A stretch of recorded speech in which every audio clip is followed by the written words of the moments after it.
Near-death experiences aren't something you hear about every day, but they may be more common than you realize.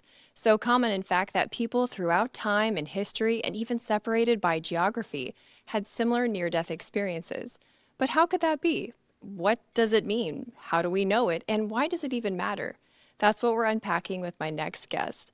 What began as a degree in Egyptian archaeology has led him to become the leading authority on near death experiences and afterlife beliefs across cultures throughout history. Today, we're going to discuss culture versus consciousness as we ask the question, how is it possible that NDEs everywhere are so similar? Scholar, author, fellow introvert, Dr. Gregory Shushan. Thanks for being here. Thank you, Meredith. Thanks very much. And yeah, thanks for flagging that introvert thing. Yeah, I think being an introvert is an interesting asset to research, don't you think? Because you really get energized by thinking those deeper questions. Yeah. And just like the thought of collaborative project, or just like, what? No. It's, Exactly. Yeah, it's the biggest ick. yeah, and it's the focus and concentration that you can only get while you're just doing something on your own, alone, exactly how you want to do it. That's, I think, facilitates this kind of research quite a lot. Oh, interesting. I never actually attributed that to introversion, but I 100% have that quality. Yeah. Huh, okay. Well, I really enjoyed researching your book and this topic in preparation for our discussion, and I learned so much. But I think it might be fair for us and for everyone to ask the question with so much going on in this known reality, why does studying NDEs even matter? It matters I think, from quite a few perspectives. One is that we're all going to die, regardless of what reality we're going through. Okay, yeah, I that's a mean, that good is, reason. it's the great leveler, no matter if you're a billionaire or if you're living on the streets, we're all going to end up in the same state of consciousness prior to death. And then who knows what's going to happen after that. But, there are these people throughout history and around the world who have had these glimpses, apparently, of what happens to your consciousness during the dying process, and then some glimpses of what happens after you die. So I think we can learn that as far as, what that experience is going to be like. But it also matters for near-death studies, the kind of work I'm doing, looking at the cross-cultural differences as well as the similarities. It matters for the history of religions, which is the field that I'm from. I'm not a near-death researcher like people like Bruce Grayson or Kenneth Ring or Jan Holden. I come from, as you mentioned, Egyptian archaeology and the humanities and the study of religions. So this subject has been ignored in that field almost entirely. So I'm trying to kind of do a course correction because it's really about the history of our consciousness in relation to life after death and the history of why and how we believe in an afterlife. How do you know that these were physical experiences and not just like a Christmas Carol type tale to encourage moral behavior? Yeah, great question. Well, it depends on which kind of society that I was looking at, but for the most part, for the ancient civilizations, what I did is actually back up to the very beginning. So when I was doing the Egyptian archaeology work, we were reading hieroglyphs, or learning hieroglyphs and reading the ancient literature in the original languages. And I started noticing as I was reading things like the pyramid texts and books of the dead, the descriptions of the afterlife journey were very much like a near-death experience. So the soul leaves the body, enters darkness, comes out into a realm of light, meets ancestors, meets a being of light, who in this case was the sun god Re, has even an encounter with their own corpse. So that idea in near-death experiences where people will see their body from a vantage point outside of it, and that makes them realize, okay, I've survived my death because I'm seeing myself, yet I'm still alive, I'm still conscious, but that body's dead. So that's the kind of realization of survival of death. That was kind of symbolically evident in the text. So anyway, as I kind of came to that realization, I thought, how can I test that idea that Egyptian afterlife beliefs were related to near-death experiences? Because there are no actual accounts of near-death experience from ancient Egypt. Writing was used for very specific kind of formal purposes. It wasn't like, oh, dear diary, I died and left my body today. So I decided to expand and do a comparative study of afterlife beliefs in the world's earliest civilization. So it's the earliest religious texts basically across the world in Egypt, pre-Buddhist China, ancient Sumer, ancient India, sort of before proper Hinduism, and then the Maya and the Aztec from Mesoamerica. So What I didn't expect to find were accounts of actual near-death experiences in all of these different societies, except for Egypt. I was just going to look at the afterlife beliefs, in relation to the descriptions of NDEs. But the more I dug, the more I found, these are experiences that are expressed in very different ways from the religious guidebooks to the afterlife, like the Egyptian example. And what I mean by that is they happen to historical individuals who we know actually lived. There's historical evidence for them. It gives the context of their death and return to life. So it'll say so and so was lying on their deathbed, or whatever happened to them, they were killed in battle, and then they came back to life and they told us that this is what happened. So all that was a long-winded way of basically saying it's the context for me that determines whether an account is a near-death experience or not. If it seems to have been believed as such in the civilization that I'm looking at, then I kind of have no choice but to look at it from their perspective, because we don't have any way of testing whether the person was really dead or whether they were, really a genuine person. In a lot of cases, even if it's like an NDE and they present it as a documentary account, we're still not 100% sure if that person really existed in some of these accounts. That's why I found the example. Oh, you're going to have to help me. It was an ethnographer in Mhm.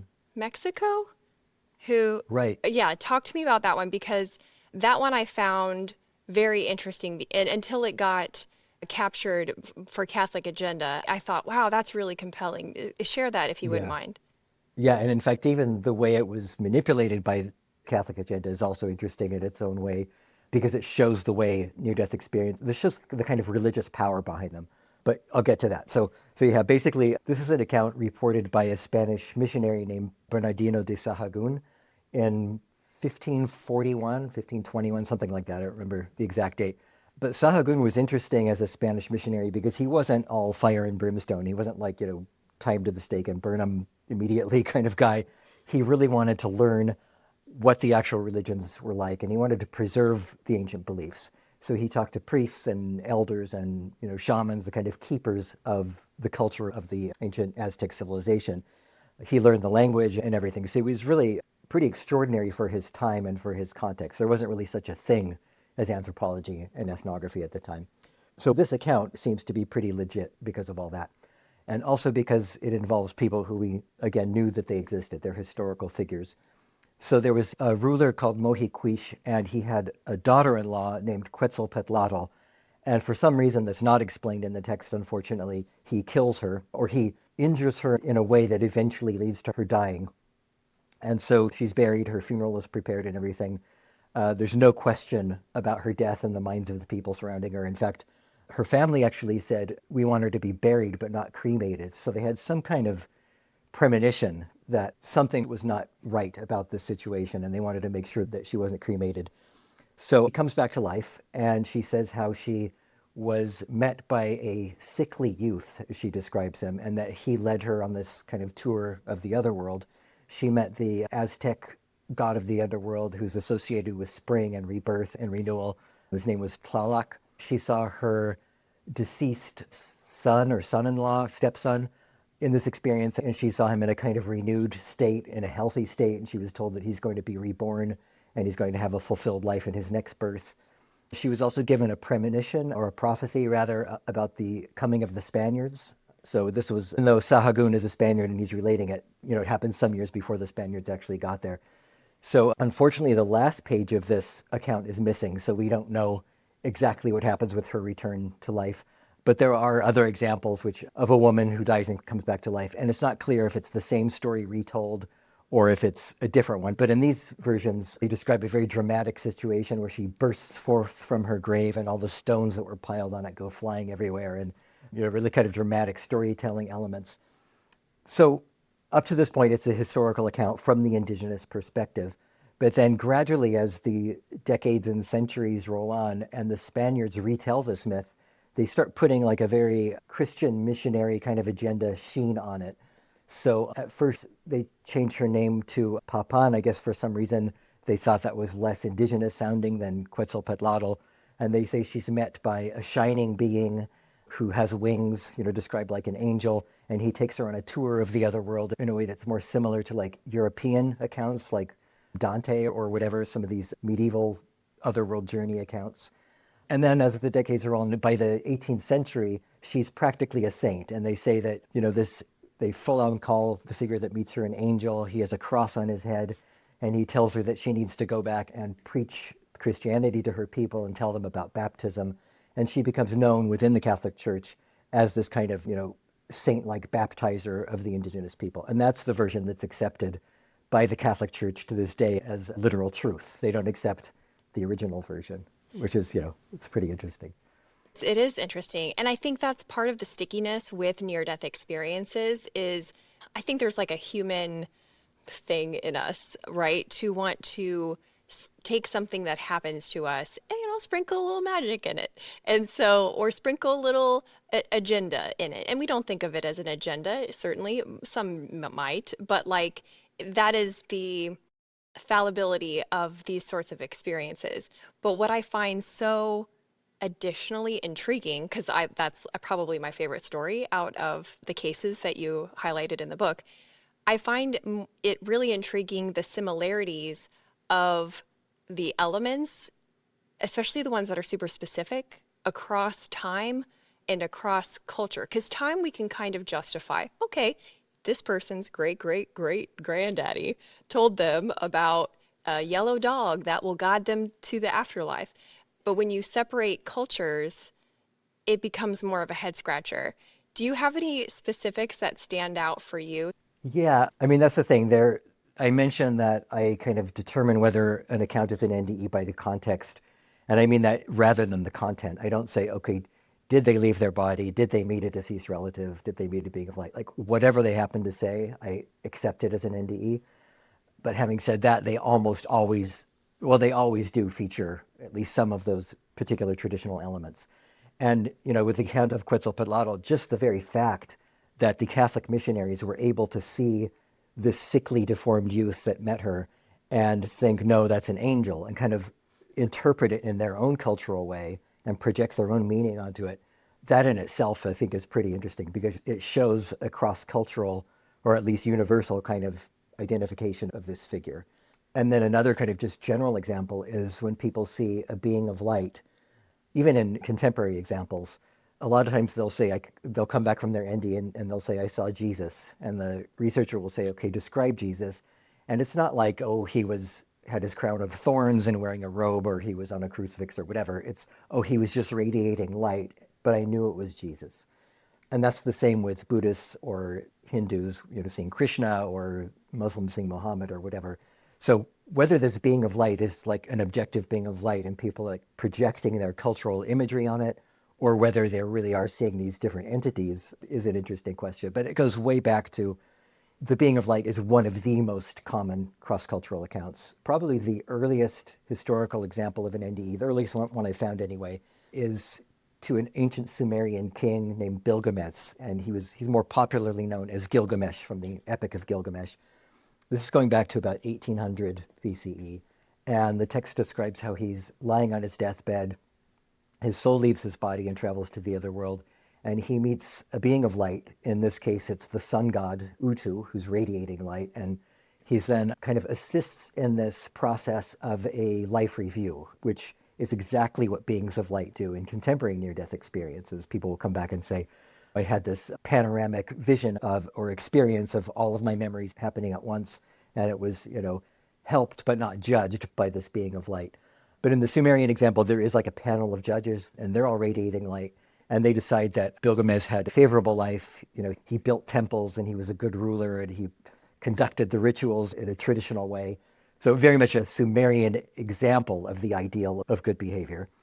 And then he meets some deceased relatives, and there's a party thrown in his favor, a big, large banquet. And then he's sent back to his body, and he's then at that point able to kind of prepare his funeral, and he dies shortly thereafter. So I like that account because, again, it's a figure who we know really existed. There really was this ancient Sumerian king. It's close to 4,000 years old. It's way on the other side of the world. Sumerian was actually a linguistic isolate language, which means it's not connected to any known language in the world. So the idea that, it could have passed on to the Aztecs, 3,000 how many ever years later to influence the account of Quetzalcoatl, that just did not happen. And in fact, the basis upon which I chose these civilizations was that they didn't have that kind of cultural contact between them. So that kind of automatically rules out that these myths traveled all around the world. Because that is usually the question, right? That's usually the comeback, the objection is, well, especially Egypt was such a central place of trade. So you imagine people chatting with each other and intermarrying with each other. But in the case that you just said, why does that sound so similar to more modern NDEs? Yeah, I also found it interesting. Maybe it was not an NDE, but there was religious iconography you'll have to correct me because I'm probably not going to get this right from my memory, but it was like an Egyptian, or not, maybe it was like a North African culture that was resistant to outside influence. And they had two gods that were the same as somewhere else. Does that ring a bell?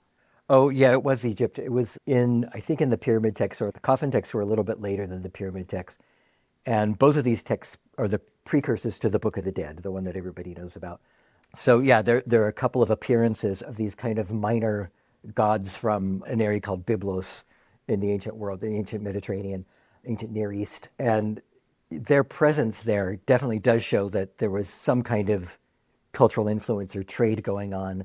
But it really seems to be limited to those two gods, which is interesting. I'm not sure why, because those texts are so filled with many, many, many gods that the Egyptians had of their own. And in fact, there's examples where they're talking about the soul of the dead, and the soul becomes divinized, and they're associated with Osiris, the god of the dead, and with Re, the sun god. And they will then say, like, his hand is the god Sia, his upper arm is the god, or whoever it is. And so every part of the body is associated with a different god. So they definitely weren't lacking for their own gods. And why those two happened to creep in, I don't know. It might have just been that particular scribe, because I don't think they're mentioned in the later Egyptian afterlife guidebooks. What are some other elements that are similar across cultures? I mentioned the yellow dog earlier because I kept seeing the dog thing come up. Are there others? The dog is a good example because that does seem to be an element in historical cross-cultural NDEs, but it's not really an element in contemporary ones. So that's a really great example of differences and similarities at the same time. And I think the reason for the dog motif to begin with is that, dogs, even in the ancient world, could be guides, just like they are now, guide dogs. And they're also guardians, they're protectors. So they kind of serve to protect the soul of the dead from any kind of threats. So yeah, they serve this function. It's interesting that in contemporary examples, doesn't really seem to be a need for a guardian that protects you on the otherworld journey. That might be because those earlier texts were elaborated upon more, and it's more of the beliefs rather than the core of the experience. I think that's probably what's going on. But yeah, the most cross-cultural elements really there's kind of 9 that I isolated, which are leaving the body, going to another world, entering darkness, a realm of light, a being of light, some kind of transformation or unification with the divine, meeting deceased relatives, and coming back to the body. I think that's 9. And there was also something with food that we don't have today. Like they couldn't eat it or something. Yeah, yeah. That's an interesting one because there are a lot of, especially Native American examples, a couple of Polynesian ones where the idea of eating food in the other world is seen as taboo, and that if you eat the food, then you won't be able to come back from your near-death experience. What's super interesting about that is that idea happens in ancient Greece. There's the myth of Persephone and Hades, where it's the exact same thing. If you eat food, in the case of Persephone, a pomegranate seed, she's not going to be able to return from the underworld. And so there's, just to give one example, the Sioux people, from 1849, there was a man named Male Elk, and he died and revived on his funeral scaffold because they would put the corpses like hanging on a scaffold. So they're very careful to explain these details to emphasize that this was a real case and that he really was dead. So they're concerned that it's a historical example and that happened to a real people. So he comes back and he says his soul traveled along the path of braves, the warrior Indians who went to the other world. He went through a land of idyllic natural beauty, and then he swam across a river to a village of his ancestor spirits. So he's meeting his deceased relatives, and there he meets his uncle. And it's his uncle who tells him, don't eat anything while you're here, because if you do, you're not going to be able to return to Earth. And then His return isn't described, but he obviously did, or he wouldn't have been able to tell that story. And yeah, there's quite a few examples like that. And another one that's just incredibly specific, but doesn't happen really in contemporary NDEs, is the idea that there are rocks that clash together repeatedly, and the soul has to kind of slip through those rocks before they're squished between these rocks. That's an ancient Greek myth, and it happens in Native American examples. Wow, that's so crazy. Greek and Native American, like that to me is why this is so interesting. Yeah, and the fact that they share that and the not eating food thing, but absolutely no possibility of Greek myth entering Native American thought. I mean, the only way would be like early explorers and missionaries, and in some cases ethnographers, teaching Greek myths to Native Americans, and then them claiming that somebody had an NDE and had these. And I think that's really, really unlikely. Yeah, They would because have you been wouldn't be a teaching. very good ethnographer if you were like, hey guys, gather around, let me tell you something. Exactly, yeah. Yeah, and there's not really any benefit to teaching them Greek myth when you're trying to convert them to Christianity Oh and, yeah, that too. dominate their culture. Excellent point. Yeah, and those are examples. I don't know how to explain that at all. I mean, they're if they were elements of a near-death experience in contemporary accounts and cross-culturally beyond Greece and Native American and a few Polynesian, if they were happening in China and everywhere else, that would make sense. But the only thing I can think of is that certain kinds of cultures, certain types of individuals have similar ways of storytelling, and they come up with similar plot devices and plot elements, convey different kinds of teachings about what's going on in the other world. And we see that with lots of accounts of NDEs. They are elaborated upon over time. A lot of them, are just totally unbelievable when we read them from a perspective of knowledge of contemporary NDEs. In fact, a good example of that is the myth of from ancient Greece. It's like the earliest example of an ancient Greek NDE, and it was recounted by Plato. And it starts out very much like an NDE. He says, was this particular soldier, and he mentions who his father was and where he came from, and takes care to present it in a way that's intended to show this is a real person and this is a story that's intended to be believed. He even says this is not going to be like the journey of Odysseus to the underworld, meaning like you're supposed to believe this one, that one was just a myth. He was setting your expectation like early on. This is Yeah, boring, but it's real. yeah, yeah. And he says, how many days was dead. He died on this particular battlefield. His family came and got his corpse and brought it home. So the whole setup is an NDE. And then some of the content is very much like an NDE because he left his body and the deceased relatives and the visions of the other world. But then there's things about it that are, for one thing, it's really long and elaborate. And there's just he sees like the workings of the universe in the form of what's called the wheel of necessity. And it's like literally seeing the mechanism of the cosmos and the way the planets interact and all the different layers of the planets. And it just goes on and on with Plato. And well, it's actually, he puts the words in Socrates' mouth. So it's Socrates explaining Plato's vision of the workings of the universe. And he talks about, he meets Odysseus and he meets all these figures from Greek mythology. So it's very obviously not just a pure NDE. It's not a verbatim NDE that talked about. Maybe he explained it at one point and then Plato ran with it, basically. So, Well, that again speaks to like the human psychology and just the human nature. And you mentioned the storytelling aspect of it. So I kind of wonder, because when I was reading your book, there were several cultures that emphasized the terror of being forgotten. Dissolving into nothingness, I think is how you worded it in the book. And I wanted to ask you, could the commonalities of NDEs be from just a psychological reflection of the human desire just to be remembered?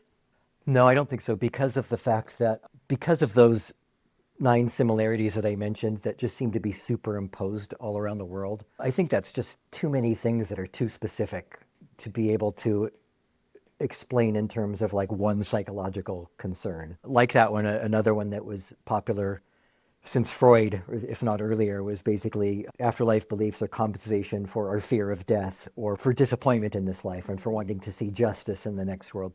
So yeah, maybe there's an element of that. I think there probably is, especially in the ways in which we believe in an afterlife and the way they kind of contribute to religious systems and the way we feel about these things.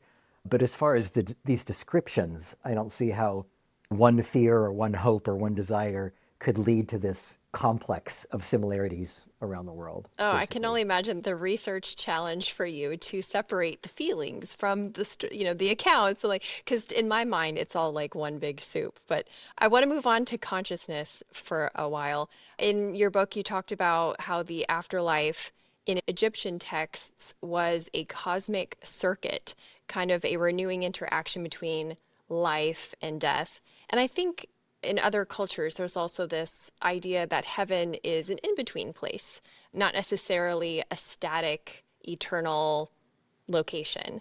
And so I wanted to ask you, I hope you don't mind, pretend we're on debate team in high school, Okay. right? Oh You're no. on the debate team, Okay. but we're coming up on a competition, and you have to decide based on the sum of these accounts that you know as a researcher, would you be on the team for the static, eternal location of a heaven or a hell, or would you be on the team of a cyclical consciousness?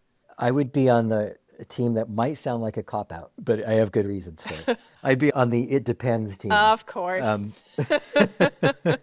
Even just within the Egyptian example. So the soul of the dead leaves the body, travels to the other world, joins the sun god Re on what they call the cosmic boat or the sun bark, and it kind of sails into the sky and then down into the underworld. But what makes it complicated from the very beginning is it's not just that the soul of the dead is sailing with the sun god Re, the soul of the dead is the sun god Re at the same time. And then as it travels into the other world, the soul of, and to see Osiris, the soul of the dead is also Osiris. And there's even a god named Osiris Re, which is the combination, the integration of the sun god and the underworld god, which is also the soul of the dead. To me, it's a transcendent experience that's not just a cyclical thing. It's not just arriving at a place. And then, an even more complicated additional layer, they talk about the soul dwelling in the field of marshes, which is kind of like a happy hunting grounds, or the field of offerings, where the soul benefits from all the offerings that are sent to them from earth, basically the essence of these food offerings and their weaponry and whatever else it is. And that's presented like an eternal state of being, this heavenly kind of realm. So, how we're supposed to square that with the cyclical afterlife also being eternal, that's one of the challenges of Egyptology that Egyptologists have been grappling with for a couple hundred years. And some of the solutions that they come up with are things like, well, there was a northern tradition and a southern tradition, and they didn't integrate them properly. And it must mean that the scribes didn't quite know what they were talking about, so they just threw it all in there. I really don't think that's the case. I think we kind of need to accept that the people we're getting our material from knew what they were talking about, and that they were a little more sophisticated than people give them credit for sometimes. Well, you're I talking think it's about our like, failure of understanding them. yes, yes, and our way of thinking, which leads me to Yeah. the question of linear and nonlinear thought. Because Mm-hmm. you said in the book, we have to be careful to remember that even though I, the author, am telling you about these Egyptian texts in like a linear way, because, it's in a book, you have to remember that's not exactly how the Egyptian texts were meant to be understood. And that got me Right. thinking, like, okay, well, I mean, what if our own reality is not linear? And I know that's a Mm. little like, woo, we're going out there. But I mean, isn't that what an NDE is all about? Is non-linear reality and taking serious the things that we can't see? Yeah, and in fact, a lot of people who have NDEs, when they try to talk about them, it's very difficult for them to put it into a coherent sequence of events, and they feel like it all kind of happened at once. But there is a logic to, obviously, you left your body before you met your deceased relative in the other realm. So there's a sequence that makes sense that I think is maybe where the storytelling element first comes in, just in relating an ineffable experience, especially when they're trying to talk about things like, I was one with the divine. Well, if you're really one with the divine, how can you be separate enough to even talk about being one with the divine? Right. And that's another kind of, dichotomy that recurs constantly throughout these texts. Union with the divine, but at the same time separate from the divine. Because that was clearly like the let's dive headfirst into, nonlinear thought and the universe. But on the other side, it could be argued that, there's this idea that our thoughts and imaginations pool together in a kind of large database and recirculate over time. So, how possible is it that the consistencies of NDEs across cultures and time are just a result of universal consciousness? It's possible, but like a Jungian kind of Right. standpoint, like a collective conscious archetype thing. But I guess my answer to that is really, again, why would they occur in this particular set? If the archetype was just a being of light and it didn't involve all these other elements of an NDE or just meeting your deceased relatives. I mean, the deceased relatives thing just seems like completely logical. Of course you would, because they died before I did. If that was the only thing that was cross-cultural, to me that would, you know, either collective unconscious thing or a storytelling thing or whatever would make more sense.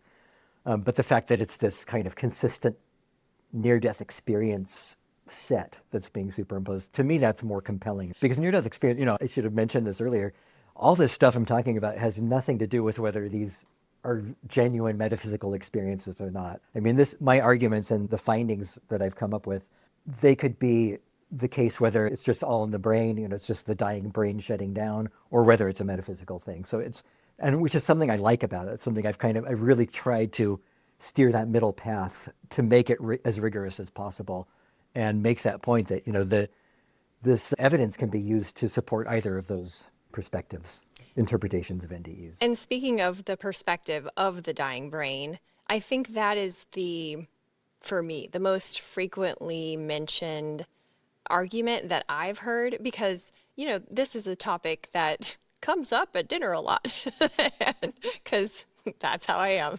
And so my friends and family will, rightly so, say, well, perhaps, the person's brain is dying and this sort of experience that they're having is a result of their neurological pathways. So then in the case of NDEs over time and space, or I shouldn't use time and space because then we'll go back to the consciousness thing. Time and geography, could it be because we all as humans have a similar physical brain? It could be, but I haven't seen any solid argument for that. And in fact, I think the cross-cultural evidence challenges that to some degree. I can give a couple examples that are, I think, pretty compelling. Is kind of the most recent dying brain theory that's come up in the media has been, scientists have discovered that there's a burst of electromagnetic energy in the brain at the moment of death. And they've identified this both in humans and in rats over time. So there have been quite a few articles in the last couple of years of, scientists identify the mechanism of an NDE, and specifically they say that burst of energy is responsible for the life review. And what I mean by that is like the most kind of familiar stereotype of a life review in near-death experiences is that we have all of our memories occurring at once. Like your whole consciousness is flooded with everything that you've ever experienced. And that includes a lot of NDEers will say like an empathetic response to that. So if you hurt somebody, you're going to experience their pain. If, we're kind to somebody, you're going to experience that kindness back at you. But it's all kind of happening at once in this flood. Cross-culturally, that model of a panoramic life review just does not exist. I've hardly found any Oh, evidence for it at all. I think I mentioned earlier, if not I should have, that one of the most common recurring features of NDEs is some kind of evaluation of your earthly life. So just thinking of a Native American example, there's a Native American who has an NDE, and he's enters this dark room, and sitting behind a desk is a man with a beard, and he's like the kind of authority figure. And on a photograph behind this man on the wall is a photo of the man who's having the NDE. And somehow this photograph embodies all of his actions on Earth. So conceptually, that's like a panoramic life review, but he's not experiencing it in the same way that we hear about with contemporary NDEers. It's just kind of that picture embodies it, and he has that knowledge.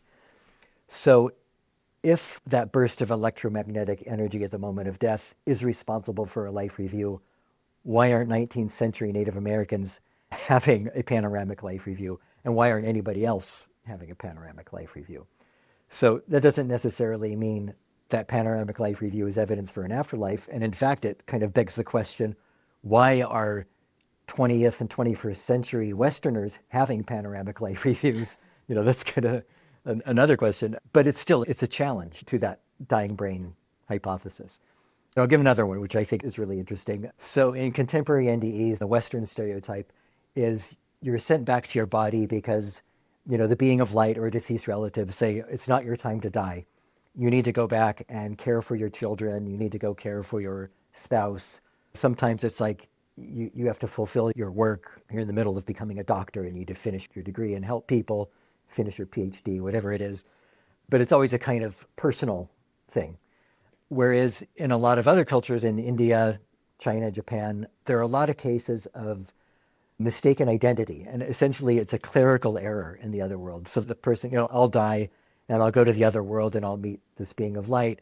And he'll say, oh, hang on, according to our records, we got the wrong Gregory Shushan. We actually meant to get the one who lives in upstate New York or whatever.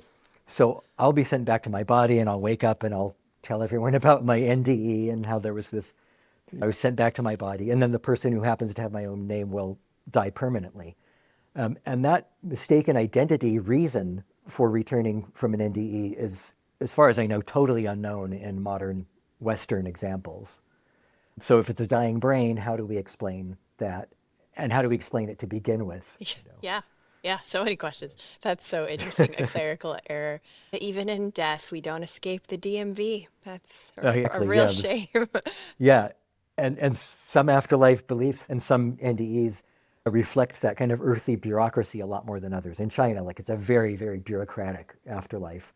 And then in some like reincarnation descriptions in the West, you might be familiar with the books by Michael Newton. He did like these kind of past life regression memories of the state between lives.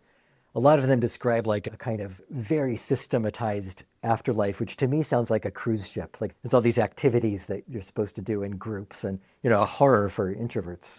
Terrible. Terrible. It's time to go play shuffleboard on the deck, Count me out. Yeah.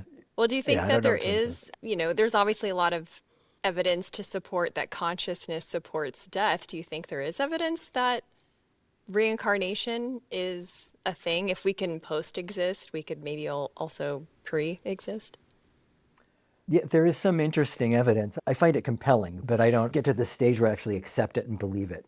I just kind of think, this is an interesting phenomenon. And you're probably familiar with the work of Ian Stevenson at University of Virginia. And Jim Tucker, yeah. And Jim Tucker, absolutely. Yeah, a few others. Hato Masayuki has done a book on Japanese reincarnation cases, which is really interesting, following the same kind of methodology. But from my perspective, I looked at those in one of my books called The Next World. And I looked at them specifically in relation to near-death experience descriptions. So instead of kind of evaluating the memories of the past personality that these children have, so the focus of people like Stevenson and Jim Tucker and Masayuki has been like, these kids talk about their memories of this particular individual. They remember their home and their relatives and the work that they did, even like details about how to get to their previous home and their job. So the evidential approach to prove that these accounts are real memories were to kind of track down and verify the memories that these children have. But from my perspective, what was more interesting was some of these children also remembered the death of their previous personality and where their soul went before they were reborn into their new personality. And their descriptions of that process, if you were to take out the knowledge that it's a reincarnation memory, they sound exactly like a near-death experience. Mm-hmm. So they will say, I was hit by a bus and my soul left my body and I looked down and I could see my body lying there. And I went to another world and I met a being of light and I met my deceased relatives. But then at that point, instead of being sent back to the body and waking up and saying I had a near-death experience, they are then sent into a new body. Sometimes they're allowed to choose that, like kind of together with the being of light or whatever. But it's this intermediate state, this realm, a transitional realm, which seems to be the same type of experience and state that near-death experiencers describe. Doesn't it just kind of make you excited? Like, this is a personal question, obviously, but when I first read Dr. Bruce Grayson's book and I've followed Dr. Jim Tucker's work, like, it just, I don't know, it makes me feel some kind of way about how it all works. Like, it's exciting. You still have the specialness of this one life, and yet you have the, hope of whatever's next after that. And I don't know, does it make you feel anything? Yeah, those kinds of things that seem evidential, like when they really do find the personality associated with a kid's life, or just the fact of that similarity between those intermission memories. And by the way, I should have said, like, those intermission memories, those between life memories, they're children, very young children in Burma and India and Thailand and the Middle East and the West, all over the world. These kids haven't heard of Raymond Moody and Bruce Grayson and near-death experiences or my work. So these are spontaneous experiences or memories of the memories of something. So yeah, when I think about that, and then the other one that kind of gets me is near-death experiences when people encounter individuals who they didn't know had died, and then they wake up and that's confirmed. So, and it's often, especially with children, where they'll say, I saw Uncle Bill in the other world, and they'll come back and say, well, actually, Uncle Bill died while you were in a coma. Yeah. I mean, that's, to me, that's the only explanation is like collusion between children and parents and just inventing a story. Yeah, yeah, it's wild for sure. This has been an incredibly fun discussion. I would love if you would wrap it up by telling people where they can buy your book and kind of just stay in touch with what's next for you because you're always working on something, it seems. Yeah, the book should be available pretty much everywhere, bricks and mortar stores, but also on all of the online outlets, Amazon or wherever you shop. And I also have a Patreon page if you want to find me there, and a website, gregoryshushan.com. I'm on most of the social media just under my full name too. So I'm pretty easy to find, Perfect. Well, at least virtually. thank you. Yeah, at least virtually. Thank you so much again. I really, really enjoyed this discussion. Oh, thank you. Me too.